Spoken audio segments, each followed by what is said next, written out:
BTR LPৰ আপোনালোকে merit লিষ্টখন ইতিমধ্যেই চালে। এইখন হৈছে BTR UPৰ merit list upper primary assistant teacher পোষ্টৰ বাবে আৰ্ট ছায়েন্স আৰু হিন্দীৰ পোষ্টসমূহ আছিলে। ইয়াতে বেছি সংখ্যক পোষ্ট নাই দিয়া, পোষ্টৰ সংখ্যা যথেষ্ট কম। আৰু আপোনালোকে চাওক, at the selected candidates are request to কি কৰিব, তেওঁলোকে 22 আগষ্টত তেওঁলোকে ৰিপৰ্টিং টাইম হ'ব 8:30 বজাত। আৰু টাইম আৰু ভেন্যুটো দি দিছে বডোফা কালচাৰেল কমপ্লেক্স অডিটৰিয়াম হল, চানমাৰী, কোকৰাঝাৰ। তেওঁলোকে উপস্থিত হ'ব লাগিব। আৰু মেৰিট বেষ্টত হৈছে আচ্ছা ইয়াতে দিছে list of the district wise name school wise vacant post will be displaying in the outside of আচ্ছা ফিল্ডছ এপিয়াৰিং। তাৰমানে পোষ্টসমূহৰ কথা তেওঁলোকে যেতিয়া এপইণ্টমেণ্ট লেটাৰখন নিজৰ হাতত পাব, এপইণ্টমেণ্ট গ্ৰেণ্ড এপইণ্টমেণ্ট মেলা বুলি লিখিছে, যি নহওক এপইণ্টমেণ্ট লেটাৰখন যেতিয়া হাতত পাব তেতিয়াহে নিজৰ মানে ক'ত ক'ত পষ্টিং হৈছে সেয়া গম পাব। এয়া চাওক, UP এছামিছ মিডিয়ামৰ বাবে প্ৰথমগৰাকী কেণ্ডিডেট চিৰাং ডিষ্ট্ৰিক্টৰ পৰা পাইছে, দ্বিতীয়গৰাকী ওদালগুৰিৰ পৰা। চ' ইয়াতে আপোনালোকে নিশ্চয়কৈ দেখিছে, প্ৰথমতে হৰিহৰ বিষ্ণৱ তেওঁ পাইছে, নিকি গুপ্তা তেওঁ পাইছে। যদি কিবা মাইনাৰ মেজৰ মিষ্টেক থাকে নামৰ ক্ষেত্ৰত, ফাদাৰ্ছ নেমৰ ক্ষেত্ৰত, সেইখিনি কাৰেক্ট মানে ইমিডিয়েটলি আপোনালোকে BTR এডুকেশ্যন ডিপাৰ্টমেণ্টৰ লগত যোগাযোগ কৰি সেইখিনি কাৰেক্ট কৰাই ল'ব। আৰু যিহেতু সময়ো নাই, আপোনালোকে এপইণ্টমেণ্ট লেটাৰখন পোৱাৰ পিছতো যদি কিবা মিষ্টেক থাকে তেন্তে কাৰেক্ট কৰাব পাৰিব। নামটোৰ ক্ষেত্ৰত মেক্সিমামৰ মিষ্টেক নাথাকিব লাগে। ডিষ্ট্ৰিক্টৰ ক্ষেত্ৰত হয়তো বহুতৰে প্ৰিফাৰেঞ্চ ডিষ্ট্ৰিক্টটো বা কোনখন ডিষ্ট্ৰিক্টৰ তেওঁ হয়, বহুতৰ আমি দেখিছোঁ দুই এজনৰ যে বেলেগ ডিষ্ট্ৰিক্ট বুলি আহিছে, তেওঁ কোকৰাঝাৰৰ হয়, ওদালগুৰিৰ বুলি আহিছে। চ' সেইটো অকণমান চাই ল'ব পাৰিব আপোনালোকে।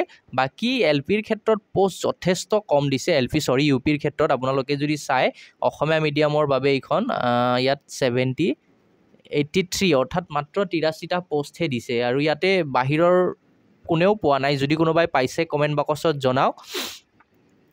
ফৰহানা ইয়াছমিন তেওঁ পাইছে 83 নম্বৰত। ক'ব লাগিব লাকি বুলিয়ে ক'ব লাগিব, কাৰণ 83ৰ পিছত আৰু অসমীয়া মিডিয়ামত এপইণ্টমেণ্ট নাই দিয়া। নেক্সট বড়ো মিডিয়ামৰ ক্ষেত্ৰত আমি দেখিছোঁ কিমানখিনি পোষ্ট দিছে। বড়ো মিডিয়ামৰ ক্ষেত্ৰত আচ্ছা ভালেখিনি পোষ্ট আছিলে, 60 BTADৰ পোষ্ট যিহেতু হয়, বড়ো মিডিয়ামত ভালে সংখ্যক পোষ্ট আছিলে 74, তুলনামূলকভাৱে যথেষ্ট বেছি। আৰু হিন্দী মিডিয়ামত যথেষ্ট সংখ্যক পোষ্ট নাই, কেৱল 8টা পোষ্ট আছিলে, লাকি 8জন তেওঁলোকে পালে। আৰু আমি যদি বেংগলী মিডিয়ামৰ ক্ষেত্ৰতো চাওঁ, খুব কম সংখ্যক আছে। চম্পা দে তেওঁ ওদালগুৰি তেনেকৈ লিখিছে, প্ৰিফাৰেঞ্চ ডিষ্ট্ৰিক্ট ওদালগুৰি দিছে, ইয়াতে নম্বৰসমূহ নাই দিয়া। কিন্তু এতিয়া চাওক 8জন পাইছে মাত্ৰ, খুব মানে কম সংখ্যক 8জন ছাত্ৰ ছাত্ৰী। চ' তেনেকৈ ইয়াতে বিক্ৰম মহাপাত্ৰ চিৰাং ডিষ্ট্ৰিক্ট এনেকৈ 8জনহে পাইছে। লিপিকা সাহা ইয়াতে বাৰু যি নহওক 8জনে পাইছে। আৰু ইয়াতে UP ছায়েন্সৰ ক্ষেত্ৰতো আমি যদি পোষ্ট চাওঁ, যথেষ্ট সংখ্যক পোষ্ট নাই। ছায়েন্সত 10টা 20টা, ইফালে 21টা দিলে। আৰু বড়ো মিডিয়ামৰ ক্ষেত্ৰতো পোষ্ট বেছি নাই ইয়াতে।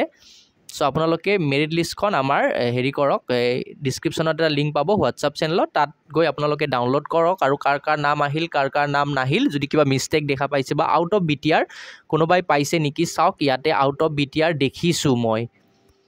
চ' চকুত পৰিছে মোৰ এই লিষ্টখনত শিৱসাগৰ বুলি লিখা আছে, ইয়াতে কামৰূপ ৰুৰেল বুলি লিখা পালোঁ। চ' আউট অফ BTR কেইজনমান আমি দেখিলোঁ। চ' কোনে কোনে পালে বাৰু আউট অফ BTR, কোনটো কেটেগৰীত পাইছে তেওঁলোকে বাৰু কমেণ্ট কৰি জনাওক। আউট অফ BTR এইটো কি মিডিয়াম হয় বাৰু চাই লওঁ। হিন্দী টিচাৰ, ডেফিনেটলি হয়তো হিন্দী টিচাৰ নাছিলে, বেলেগ মানে বেংগলী এছামিছ মিডিয়ামৰ ক্ষেত্ৰত BTADৰ বাহিৰৰ নাই দেখা। আৰু বড়ো মিডিয়ামৰ ক্ষেত্ৰততো প্ৰশ্নই নাহে। কিন্তু হিন্দীত আমি দেখিছোঁ বাহিৰৰ শিৱসাগৰ, কামৰূপ ৰুৰেল, বৰপেটাৰ পৰা পালে। এই চাওক শেষৰ শিৱসাগৰ প্ৰিয়ংকা বৰদলৈ তেওঁ পাইছে।